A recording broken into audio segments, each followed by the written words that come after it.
Puis là, il y a le grand partage. Ça, c'est une table de mots, un repas partagé. C'est intriguant, mettons. Oui, c'est comme une grande soirée festive autour d'un repas. Parce que les Québécois, qu'est-ce qu'on aime? Jaser autour d'une table. Fait que ce qu'on fait, c'est que tout le monde apporte ce qu'il veut. Et vous allez être autour d'une table. Dans chaque table, il y a un artiste. Et à un moment donné, on commence à jaser. À un moment donné, la cloche sonne et l'artiste en question est appelé. Il va en avant. Il y a des tables partout. Et il va en avant, puis il va dire son texte, mettons, ou il va faire sa chanson, ou il va faire sa pièce de musique. Donc, quand on vient à la table, on a un sujet qui vient de nous être donné en main. Donc, on va éviter de parler de la pluie et du beau temps. Ça permet de connaître des gens, d'avoir cette communauté d'esprit et d'avoir quelque chose à discuter qui est frais, là, qui est tout émotif, parce que la musique, le chant, tout ça, ça t'adresse à toutes sortes de... Fait que tout le monde va pouvoir discuter et on continue à manger et hop, et on repart avec un autre. Puis à la toute fin, il y a un orchestre, on danse, tout le monde va danser. Et là, on parle aussi du quatuor errant.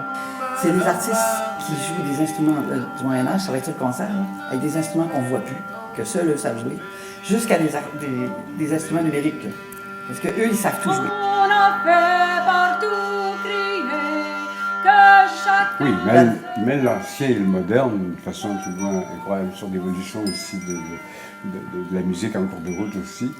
Et c'est un enchantement parce qu'on entend peu souvent ce type de son-là, ni cette façon d'harmoniser.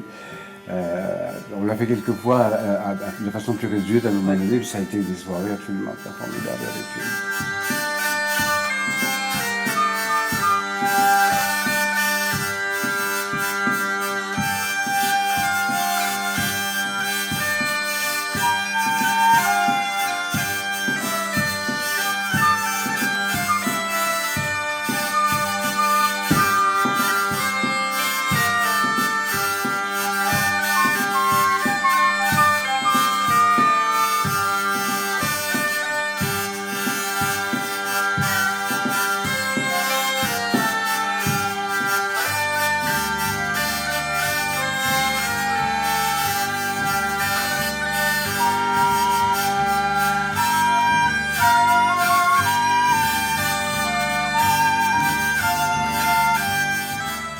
Maintenant, si on parlait des ateliers d'écriture. Donc, vous, Monsieur Lalonde, vous êtes un écrivain, un comédien, un pédagogue, mais vous vivez dans la région. Et qu'est-ce que vous aimez quand vous animez ces ateliers d'écriture?